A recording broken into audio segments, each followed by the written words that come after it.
Hi guys, this is Aadrika. So welcome to ICSE 10। और आज के इस वीडियो में हम बात करने वाले हैं तुम्हारे केमिस्ट्री का जो स्पेसिमेन पेपर है उसका एनालिसिस करने वाले हैं। देखने वाले हैं कि हर चीज़ कितने मार्क्स की है, क्या चैप्टर का, हर चैप्टर का क्या वेटेज है, और तो कौन से चैप्टर ज़्यादा इंपॉर्टेंट है, कौन से टॉपिक ज़्यादा इंपॉर्टेंट है, और क्या चीज़ें तुम्हें ज़्यादा अच्छे से आनी चाहिए। ठीक है, तो आज पूरा एनालिसिस करने वाले हैं। तो चलो स्टार्ट करते हैं वीडियो को।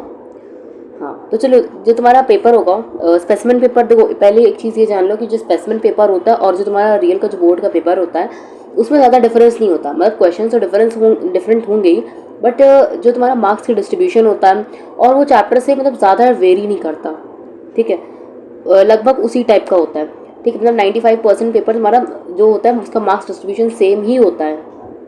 सिर्फ थोड़ा बहुत इधर उधर हो सकता है चैप्टर से हो जाए, जैसे स्टडी ऑफ कंपाउंड्स वाले जो चैप्टर हैं उसमें से थोड़ा सा हो सकता है कि HCl से ज़्यादा दे दे, या सल्फ्यूरिक एसिड से ज़्यादा दे दे, या निट्रिक एसिड से ज़्यादा दे दे, तो ये हो सकता है। ठीक है, मतलब ज़्यादा चीज़ वारी नहीं करती यहाँ पे। चलो स्टार्ट करते हैं। पहला जो तुम्हारा पेपर होगा वो दो सेक्शन में डिवाइड होगा। ठीक है, section A and section B. तो पहले एक एक सेक्शन की बात कर। तो पहले तो तुम ये जान लो कि तुम्हें पता ही होगा कि जो तुम्हारा पेपर होता है वो 80 मार्क्स का होता है। ठीक है, 80 मार्क्स का पेपर होता है तुम्हारा। ठीक है, जिसमें तुम्हारे दो सेक्शन होते हैं, सेक्शन ए और सेक्शन बी। जो सेक्शन ए होता है वो तुम्हारा कंपलसरी सेक्शन होता है। पहले हम एक सेक्शन ए की बात कर लेते हैं पहले। तो ये है तुम्हारा सेक्शन ए। ठीक है, और ये कैसा सेक्शन होता है? कंपलसरी सेक्शन होता है तुम्हारा, जिसमें सारे क्वेश्चन अटेम्प्ट करने होते हैं। एंड इसमें कोई, हाँ, तो ये जैसे सेक्शन है इसमें सारे कंपलसरी क्वेश्चंस होते हैं। पहला जो क्वेश्चन होता है क्वेश्चन 1, ये तुम्हारा MCQ वाला होता है। ठीक है, MCQ वाला क्वेश्चन होता है जिसमें तुम्हारे 15 क्वेश्चंस होते हैं, यानी 15 मार्क्स के होते हैं। ठीक है, 15 क्वेश्चन 15 मार्क्स के। ठीक है, M मतलब में यहाँ मार्क्स। ठीक, फिर से तुम क्वेश्चन नंबर 2 होता है, और ये जो तुम्हारा MCQ होता है क्वेश्चन नंबर 1, इसमें तुम्हें हर टाइप के क्वेश्चन देखने को मिल सकते हैं। मतलब चाहे वो डायग्राम वाले क्वेश्चन हो, या तुम्हारे कोई लॉजिक वाला क्वेश्चन है, या कोई न्यूमेरिकल टाइप का क्वेश्चन है, तो तुम्हें हर टाइप के क्वेश्चन इसमें देखने को मिलेगा। फिर तुम्हारा आता है क्वेश्चन नंबर 2। ठीक है, फिर क्वेश्चन नंबर 2 में क्वेश्चन नंबर 2 होगा, उसमें तुम्हें उसके कुछ पार्ट्स हैं। ठीक है, उसके जो है वो कुछ पार्ट्स हैं, कुछ मतलब 5 पार्ट्स हैं।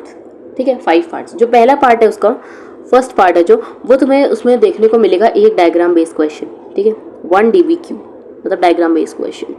ठीक है, जो कि तुम्हारा होगा 5 मार्क्स का, 5 मार्क्स का। ठीक है, फिर तुम्हें इसका ही सेकंड पार्ट होगा जो क्वेश्चन 2 का। ठीक है, वो तुम्हें मिलेगा मैच द फॉलोइंग। कौन सा मिलेगा? Match the following, match the following.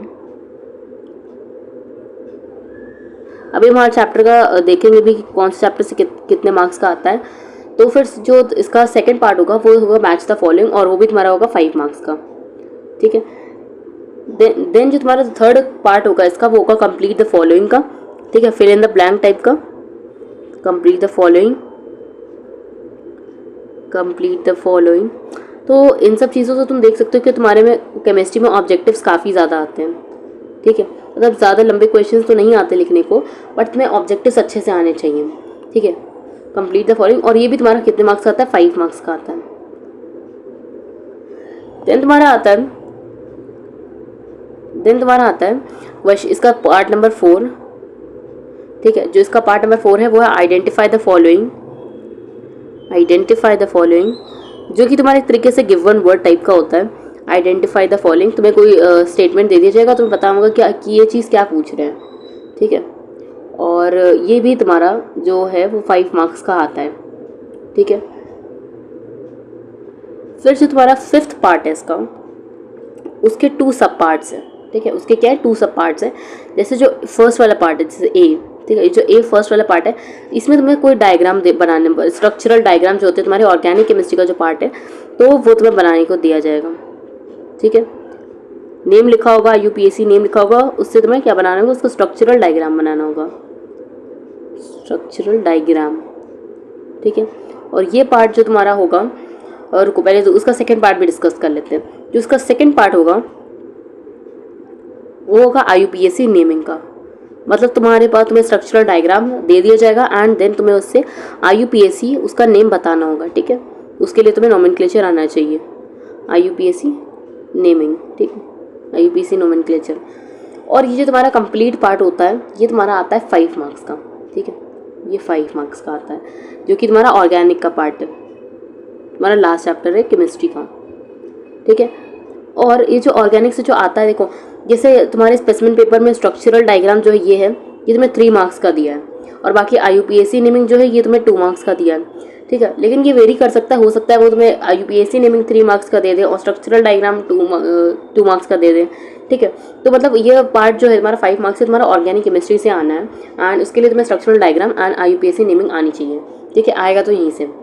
चलो अब हर चैप्टर का वेटेज देख लेते हैं एक बार। चलो पहला जो चैप्टर तुम्हारा वो है first chapter, that is periodic table. And periodic table में जो तुम्हारा मार्क्स का बनता है वो कम से कम 6 मार्क्स का इसमें से आता है, ठीक है, 6 मार्क्स का आता है, क्योंकि ऑब्जेक्टिव टाइप की क्वेश्चंस है तो थोड़ा बहुत वेरी हो सकता है, बट हाँ 6, अगर मैं अपने स्पेसिमेन पेपर के अकॉर्डिंग देखो तो हाँ इसमें 6 मार्क्स तक का है, ठीक है। फिर 10th तुम्हारा आता है वो है केमिकल बॉन्डिंग। केमिकल बॉन्डिंग में तुम्हारा जो आता है वो 11 मार्क्स का आता है, कम से कम 11 मार्क्स का आता है, ठीक है, 11 मार्क्स का आता है, जिसमें तुम्हारे पूरे हर टाइप के क्वेश्चंस हैं। और इसमें चैप्टर में से तुम्हारे जो 3 टाइप के बॉन्ड हैं, केमिकल कैरिंग, कोऑर्डिनेट बॉन्ड और कोवेलेंट बॉन्ड, इलेक्ट्रोवेलेंट बॉन्ड, तो इसके जो एग्जांपल्स हैं उनसे ज़्यादा टाइप के क्वेश्चन से फ्रेम होते हैं इस चैप्टर से। फिर नेक्स्ट चैप्टर आता है तुम्हारा वो है एसिड बेस एंड सॉल्ट, ठीक है, एसिड बेस एंड सॉल्ट। इससे भी तुम्हारा 8 मार्क्स का क्वेश्चन बनता है, ठीक है, इससे भी तुम्हारा 8 मार्क्स का क्वेश्चन बनता है। देन तुम्हारा आता है एनालिटिकल केमिस्ट्री। एनालिटिकल केमिस्ट्री से तुम्हारा 4 मार्क्स तक का बनता है। फिर लास्ट हम हर चीज़ अभी डिस्कस करने वाले, पहले तुम एक बार ये देख लो कि कितना कितना वेटेज है, एंड देन अभी डिस्कस करेंगे कौन सा चैप्टर ज़्यादा इंपॉर्टेंट है, क्या टॉपिक ज़्यादा इंपॉर्टेंट है। देन तुम्हारा आता है मोल कॉन्सेप्ट एंड स्टॉक्यूमेट्री, तो इससे तुम्हारा कम से कम 11 मार्क्स का बनता है, ठीक है। देन तुम्हारा था इलेक्ट्रोलिसिस। इलेक्ट्रोलिसिस से तुम्हारा कम से कम 12 मार्क्स का बन सकता है, ठीक है। देन तुम्हारा चैप्टर आता है मेटलर्जी, तो इससे तुम्हारा बन सकता है 4 to 5 मार्क्स का, ठीक है। फिर तुम्हारा आता है हाइड्रोक्लोरिक एसिड। देखो जो स्टडी ऑफ कंपाउंड्स वाले चैप्टर हैं उनसे जैसे तुम्हारा जो DBQ मैंने बताया था तुम्हें, 1 DBQ आया था, मतलब डायग्राम बेस्ड क्वेश्चन आया था, तो वो तुम्हारा किसी भी चैप्टर से आता है। किसी भी चैप्टर से मेरा मतलब है स्टडी ऑफ कंपाउंड्स की किसी भी चैप्टर से आ सकता है, या तो वो HCl से आ सकता है, या अमोनिया से आ सकता है, या न्यूट्रिक एसिड से आ सकता है, या फिर सल्फ्यूरिक एसिड से आ सकता है। जैसे तुम्हारे में फाउंटेन एक्सपेरिमेंट दिया HCl चैप्टर से, ठीक है। तो अगर मैं तुम्हारे स्पेसिमेन को देखूँ तो उसमें से तुम्हारे 4 मार्क्स का अलग से आया है, ठीक है, प्लस हमारा ये 5 मार्क्स का ये DBQ आ गया, तो इस हिसाब से इसके 9 मार्क्स बन गए। बट ये हो सकता है किसी और चैप्टर से भी आ सकता है, ठीक है। जैसे इसमें हाइड्रोक्लोरिक एसिड से आया है तो हो सकता है कि मतलब ऐसा हो गई, जनरली स्पेसिमेन पेपर का तो नहीं दे दिया जाएगा, तो तुम्हें अमोनिया या न्यूट्रिक एसिड या सल्फ्यूरिक एसिड का या फाउंटेन एक्सपेरिमेंट का दे दिया जाएगा, ठीक है। तो इसलिए सब ये सब तुम तैयार रखना। फिर नेक्स्ट जो चैप्टर है तुम्हारा वो है निट्रिक एसिड। हाँ निट्रिक एसिड, यहाँ पे अमोनिया मिस हो गया है, मैं अमोनिया का यहाँ ही बता देती हूँ तुम्हें। जैसे ये है तुम्हारा अमोनिया का, यहाँ पे अमोनिया का तुम्हारा दिया है कम से कम 6 मार्क्स तक का, ठीक है, 5 to 6 मार्क्स कह लो, 5 to 6 मार्क्स। फिर तुम्हारा है निट्रिक एसिड। निट्रिक एसिड का जो तुम्हारा दिया है वो कम से कम दिया है 6 to 7 मार्क्स का, ठीक है। फिर नेक्स्ट जो तुम्हारा चैप्टर आता है वो है सल्फ्यूरिक एसिड, और ये तुम्हें दिया है 8 to 9 मार्क्स, 8 to 9 मार्क्स। और ये ऑर्गेनिक केमिस्ट्री जो कि तुम्हारा पूरा पेपर में दिया है 15 मार्क्स तक का। तो देख सकते हैं ऑर्गेनिक केमिस्ट्री कितना इंपॉर्टेंट है। अब बात करते हैं कि क्या क्या चीज़ें ज़्यादा इंपॉर्टेंट, को पहले देख लेते हैं कौन से चैप्टर ज़्यादा इंपॉर्टेंट है। देखो पढ़ना तुम्हें सब कुछ है, लीव तुम कुछ भी नहीं कर सकते, बट ये चीज़ हो सकती है कि जो चीज़ ज़्यादा वेट है जिसका, उसको तुम ज़्यादा अच्छे से प्रिपेयर करो ताकि तुम्हारे ज़्यादा से ज़्यादा मार्क्स सिक्योर हो जाए, ठीक है। तो पहली चीज़ तो ये कि ऑर्गेनिक केमिस्ट्री तुम्हारा काफ़ी ज़्यादा इंपॉर्टेंट है, एंड ऑर्गेनिक केमिस्ट्री को तुम्हें अच्छे से करना है, ठीक है। ऑर्गेनिक केमिस्ट्री को तुम्हें एकदम अच्छे से करना है, तो ये तुम्हारा ऑर्गेनिक केमिस्ट्री काफ़ी इंपॉर्टेंट है। देन तुम्हारा था सल्फ्यूरिक एसिड, ये भी काफ़ी इंपॉर्टेंट चैप्टर है, एंड सल्फ्यूरिक एसिड भी तुम्हें अच्छे से प्रिपेयर करना है। फिर nitric acid, ammonia, hydrochloric acid, metallurgy and then electrolysis, ये भी तुम्हारा काफ़ी ज़्यादा इंपॉर्टेंट चैप्टर है, एंड इससे और ज़्यादा मार्क्स भी आ सकता है तुम्हारे पेपर में, ठीक है। फिर नेक्स्ट जो है तुम्हारा मोल कंसेप्ट एंड स्टॉक्यूमेट्री, ये भी काफ़ी इंपॉर्टेंट चैप्टर है, देन तुम्हारा आता है chapter acid base and salt. Acid base and salt भी काफ़ी क्वेश्चंस हमारे मैंने स्पेसिफिक पेपर में देखे, तो it is also an important chapter. फिर नेक्स्ट हमारा चैप्टर आता है केमिकल बॉन्डिंग, काफ़ी इंपॉर्टेंट चैप्टर है। फिर तुम्हारा आता है पीरियोडिक टेबल, ठीक है। तो ये कुछ चैप्टर्स मैंने जो मार्क करें काफ़ी ज़्यादा इंपॉर्टेंट है, इनका अच्छा वेटेज है एंड तुम्हें इन्हें अच्छे से प्रिपेयर करना है। प्रिपेयर तुम्हें सारे करने, कोई भी चैप्टर में लीव ऐसे ही नहीं कर सकते, बट हाँ इन चैप्टर पे तुम्हें अपना स्पेशल फोकस देखिए, इन्हें काफ़ी अच्छे से प्रिपेयर करना है, ठीक है, ताकि तुम्हारा कोई भी मार्क्स लूज ना हो जाए यहाँ से, ठीक है। तो ये हो गए तुम्हारे चैप्टर्स की बात। अब टॉपिक्स की भी थोड़ी बहुत बात कर लेते हैं। टॉपिक्स मतलब चैप्टर्स के अंदर क्या क्या चीज़ें इंपॉर्टेंट होती हैं। चलो अब देखो, जो तुम्हारी रिएक्शंस दी हैं कौन सी, स्टडी ऑफ कंपाउंड्स की, इलेक्ट्रोलिसिस की एंड ऑर्गेनिक केमिस्ट्री की। तो यहाँ पे पहले मैं रिएक्शंस लिख देती हूँ। रिएक्शंस, एक मिनट,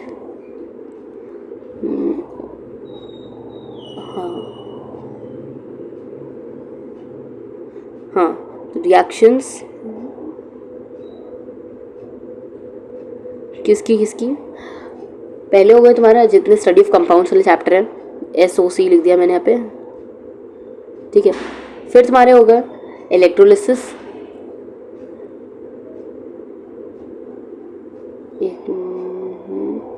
हाँ इलेक्ट्रोलिसिस,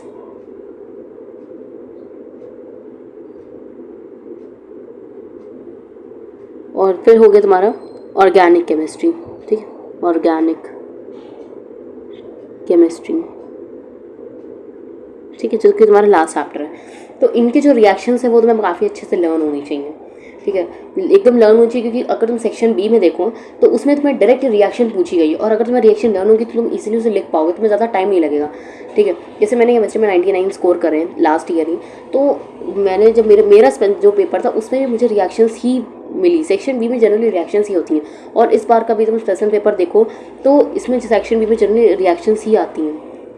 और देखो एक चीज़ तुम कर सकते हो, जैसे मैं तुम्हें अपना मेथड बताऊं तो मेरे साथ क्या हुआ था, मुझे थोड़ा सा ऑर्गेनिक केमिस्ट्री की रिएक्शंस टफ लगती थी, ठीक है, तो मैंने स्टडी ऑफ कंपाउंड्स और इलेक्ट्रोलिसिस की रिएक्शंस एकदम बिल्कुल अच्छे से करी थी, बहुत अच्छे से करी थी, ठीक है। तो इसलिए तुम्हें अगर तुम्हारे साथ भी कोई प्रॉब्लम है तो तुम क्या कर सकते हो, ऑर्गेनिक केमिस्ट्री के साथ थोड़ा सा रिएक्शन से प्रॉब्लम आती है उसमें, तो तुम स्टडी ऑफ कंपाउंड या इलेक्ट्रोलिसिस की रिएक्शंस ज़्यादा अच्छे से कर लो, ठीक है। या अगर तुमसे स्टडी ऑफ कंपाउंड्स की रिएक्शंस करने में थोड़ा प्रॉब्लम आता है तो तुम इलेक्ट्रोलिसिस और ऑर्गेनिक केमिस्ट्री की ज़्यादा अच्छे से प्रिपेयर कर लो, मतलब करनी तो है तुम्हें, लेकिन हाँ थोड़ा ज़्यादा, क्योंकि तुम वही अटैम्प्ट करोगे जो तुम्हें ज़्यादा अच्छे से आता है, ठीक है, तो इसलिए तुम ऐसा कर सकते हो। बट अगर तुम्हें सारी लर्न हो जाती है तो बहुत अच्छी बात है, और जो तुम्हें याद आए वहाँ पे तुम वो लिख सकते हो। और एक चीज़ और, तुम्हें जो रिएक्शंस लिखनी है इनमें बैलेंसिंग के साथ तुम्हें इन्हें लर्न करना है। देखो बैलेंसिंग, तुम्हारे पास वहाँ पे इतना टाइम नहीं होता है कि तुम रिएक्शंस उस टाइम पे बैलेंस कर सको, क्योंकि बोर्ड एग्जाम में इतना टाइम कम मिलता है, तो मैं काफ़ी सारी चीज़ें एक साथ देखनी पड़ती है, रिवाइज करने के लिए टाइम अपना छोड़ना पड़ता है, तो इसलिए बैलेंसिंग तुम करोगे तो तुम्हें टाइम लग जाएगा, इसलिए बैलेंसिंग के साथ चीज़ों को लर्न करो तो तुम, ताकि सीधे तुम जल्दी से लिख दो आंसर, ठीक है। फिर तुम्हारा आता है नेक्स्ट चीज़ जो आती है वो है तुम्हारी जो ऑर्गेनिक केमिस्ट्री का पार्ट होता है, उसमें IUPAC नॉमेनक्लेचर,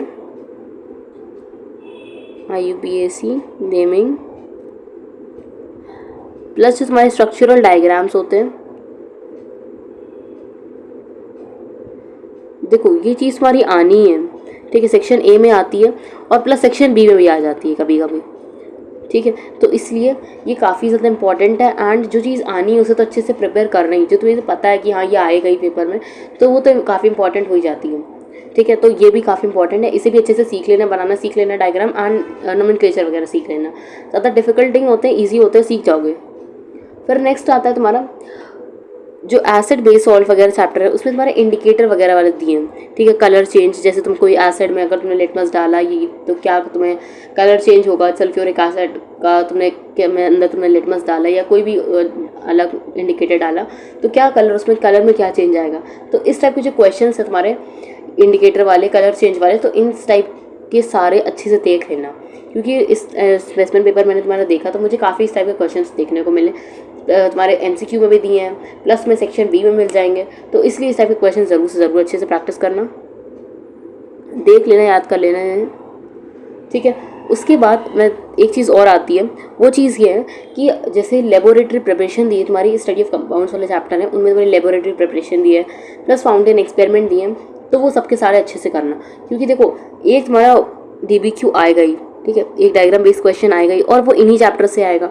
या फिर इलेक्ट्रोलिसिस का जो एक एल्यूमिनियम वाला पार्ट दिया है, ठीक है, हॉल्ट हेरोल्ड प्रोसेस, ठीक है, तो वो भी काफ़ी इंपॉर्टेंट है, उसका वो DBQ आ सकता है तुम्हारा, तो उसमें से कोई ना कोई एक आ ही सकता है। तो इसलिए इस टाइप के डायग्राम बेस्ड क्वेश्चन ज़रूर अच्छे से तैयार करना, ठीक है, क्योंकि वो 5 मार्क्स की बात है। देखो 5 मार्क्स बहुत होते हैं, एंड किसी भी चैप्टर में से वो आ सकता है, स्टडी ऑफ कंपाउंड्स वाले में से, चाहे वो नाइट्रिक एसिड से आ सकता है, अमोनिया वाले से आ सकता है, किसी वाले चैप्टर से उसका लेबोरेटरी प्रिपरेशन पूछ लेंगे, डायग्राम बना के दे देंगे और तुमसे क्वेश्चन पूछ लेंगे। तो इससे तुम्हें laboratory preparation plus fountain experiment सबके आने चाहिए, ठीक है। लेबोरेटरी प्रिपरेशन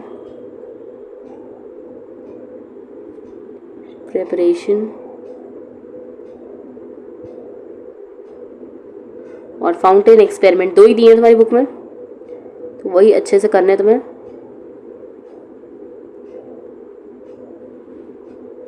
देखो अगर तुम केमिस्ट्री में ये सब अच्छे से कर लेते हो तो तुम्हारे 100 में से 100 भी आएंगे, ठीक है। तो ये सब चीज़ें तुम अपने ध्यान में रखो, एंड जो चैप्टर ज़्यादा इंपॉर्टेंट कर रहा है, देखो मैंने पहले ही बोला कि तुम्हें सारे करने, बट हाँ जो ज़्यादा वेटेज के हैं उन्हें ज़्यादा अच्छे से प्रिपेयर करो, ताकि तुम्हें उनमें मार्क्स लूज़ ना करो बिल्कुल भी, ठीक है। तो ये था आज के लिए, एंड आई होप तुम्हें आज का वीडियो अच्छा लगा होगा, एंड और भी सब्जेक्ट के स्पेशल पेपर का एनालिसिस मैं डाल दूंगी, तो उसे भी देख लेना। एंड अगर ये वीडियो तुम्हें अच्छा लगा हो तो उसे लाइक कर देना, सब्सक्राइब कर देना चैनल को। तब तक के लिए बाय, मिलते हैं अपने नेक्स्ट वीडियो में।